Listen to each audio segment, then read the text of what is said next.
The Red Sox may already have a plan of attack for this offseason, and it might not be what you expect.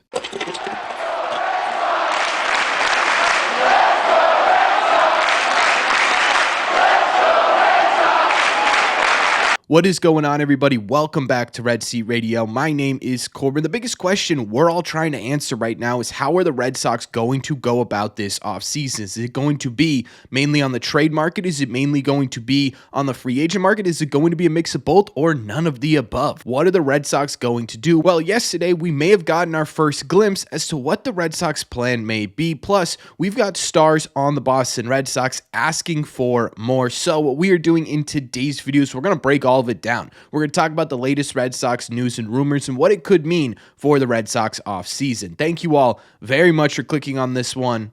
Let's get into it.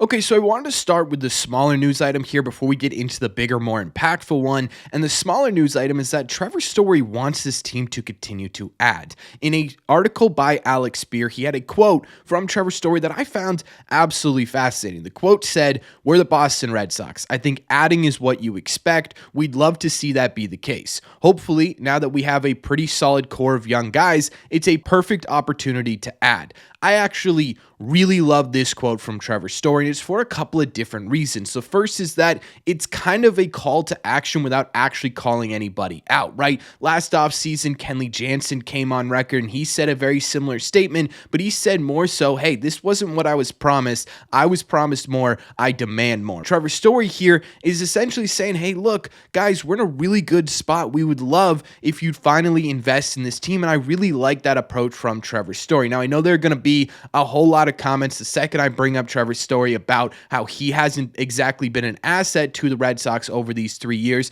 but that's also something he hit on in this article, remarking that his own inability to stay on the field was part of the team's struggles over these last 3 seasons. So not only is he calling to action for this front office, he's also well aware and self-aware of how he has not exactly helped this team either, and I really like those two things. Like it or not, Trevor Story, because of the contract that's attached to him, is more than likely going to have to be a big part of the next great Red Sox team, at least over the next couple of years. And for him to step into a legitimate leadership role on and off the field is exactly what you would expect from Trevor Story. Towards the end of the season, he actually looked really good at the plate. He was an above average hitter. He finished the season above average by OPS plus metric, which is really solid. The home run power wasn't there, but the defense was still solid. If that's what you're going to get from Trevor Story in 2025, you're going to be in a really good place. And to have him sort of take that role and do that really well, finally being healthy, and then go over off the field and sort of represent the young players on this team is an absolutely fantastic combination, because it means more coming from a guy like Trevor Story, who's been in Major League Baseball for a while, who has that experience, who has success in Major League Baseball, maybe not necessarily with the Red Sox. This quote sounds a whole lot different coming from a guy like, say, Don Rafaela, doesn't it? And that's not a knock on, say, Don Rafaela. It's almost a call to action for Trevor Story to be that guy that we expected him to be when the Red Sox signed his contract. So I love the fact that Trevor Story is coming out and talking about what the Red Sox need to do this offseason. It's absolutely his place to do that, and I think he should be doing that for the betterment of this team. But that's not the really big quote that I want to talk about today, because the other quote has a lot to do with what the Red Sox could possibly be planning for this offseason. So before we get into that, do me a favor, make sure you guys have hit that subscribe button if you haven't already. If you're new here, we talk Red Sox content almost every single day. Also, make sure you guys have hit the like button on this video as well. It just simply helps this video out a ton, and it's the best way to let me know you're enjoying the content. Thank you all very much for taking a second and doing so. Let's get into the bigger news here.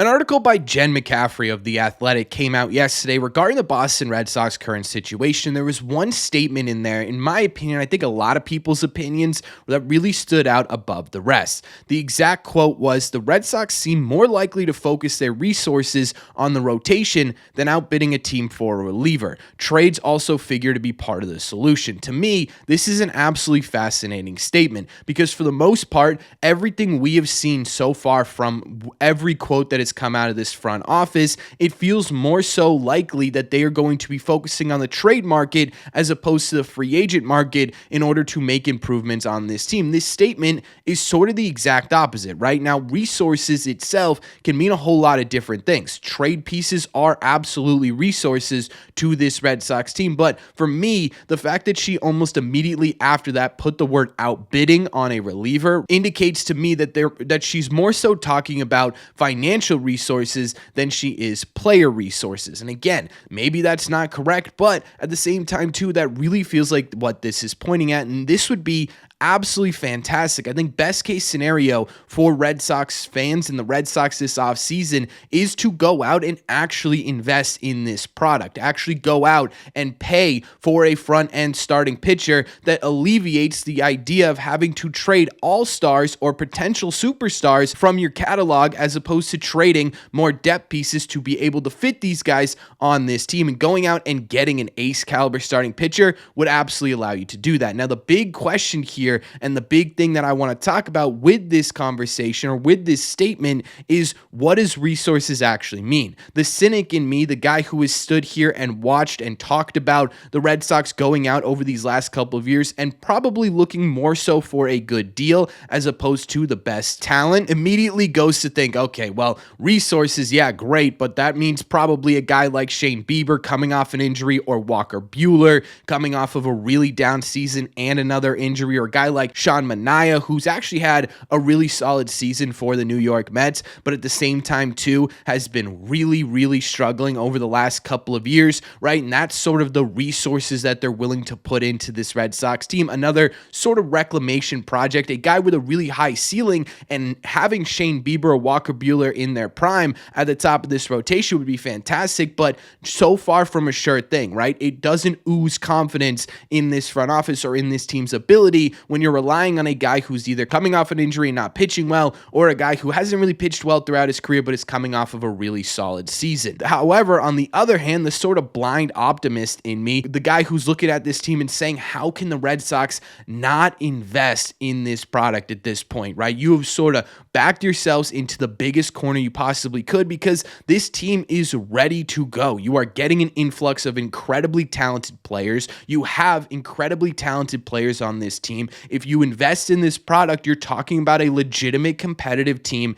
in this sport. And I think to some degree, the owners do want that. You make more money on a winning team than you do a losing team. It's just simply mathematics. So maybe this is an indication that guys like Corbin Burnes, Max Fried, or Blake Snell, who, by the way, is having an absolutely ridiculous season for the San Francisco Giants after a really rough start. He's really pulled it together and looks absolutely fantastic. Could be on the table for this Red Sox team. And I really love that idea. Imagine the confidence you would have in the 2025 Red Sox if the front of this rotation was Max Fried, as opposed to the front of this rotation being Shane Bieber, who you really haven't seen since the beginning of 2024, right? There's a huge difference in confidence in the Red Sox going out and giving $250 million to Max Fried and having him at the head of this rotation for years to come, as opposed to a prove-it deal for Walker Buehler and having to sort of be like, well, if everything goes right again, maybe these guys can be competitive, with Lucas Giolito also coming off an injury, right? It would just be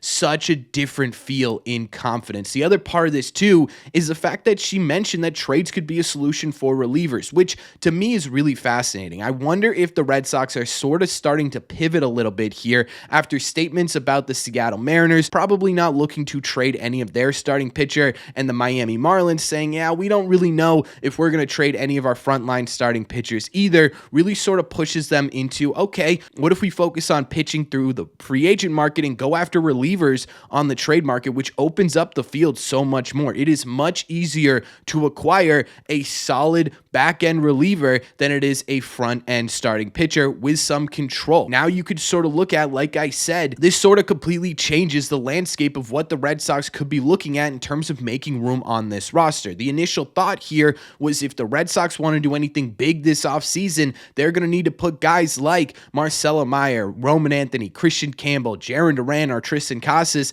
Wilyer Abreu on the table. Now it's sort of like, well, you could make room on the back end of this roster by trading a guy like David Hamilton or Chase Meidroth or even Emmanuel Valdez to a lesser degree in order to acquire a back end of the bullpen type reliever. Now, obviously, it's still going to come at a premium, and obviously, it's still going to cost somebody that you are legitimately interested in keeping on this team. But at the end of the day, wouldn't this just be a fantastic solution for the Red Sox to finally put their nuts on the table and say, yeah, we want to go for it next year, and we're going to go for it with a proven big league ace, not a guy who's rehabbing, not a guy who's coming back from injury, not a guy who had a down year that they're hoping bounces back, not a guy who's unproven in Major League Baseball. No, a proven legitimate ace. That would make everything so much better. And this statement does give me a little bit of hope that that's going to happen, mostly because it's not coming from anyone in the organization, right? It's not coming from a Sam Kennedy. It's not coming from a Craig Breslow, guys who are being essentially spoon-fed lines that they need to give reporters in order to sort of mend fences here for what they've done over the last couple of years. No, this is an independent reporter who's hearing this from people within the organization. That to me is much more confidence boosting than Sam Kennedy saying it to our faces. But at the same time too, I think we sit here and we think about everything that has happened over these last couple of off seasons, the amount of times we've heard statements like this before and it hasn't come to fruition. At the end of the day, any of these statements are going to be meaningless until they actually do something. I'll see it when I believe it type situation. It's unfortunate because it makes every single one of these conversations we're going to have about quotes from this front office or about quotes from this organization to have to be taken with a grain of salt. Every conversation that we have about whether or not they should add a big pitcher or whether or not they should add a big hitter is going to happen with a, well, that's if John Henry opens his checkbook, right? Which is unbelievably unfortunate, but at the same time too, at some point they're going to have to do that. So why not do that in an offseason where you can get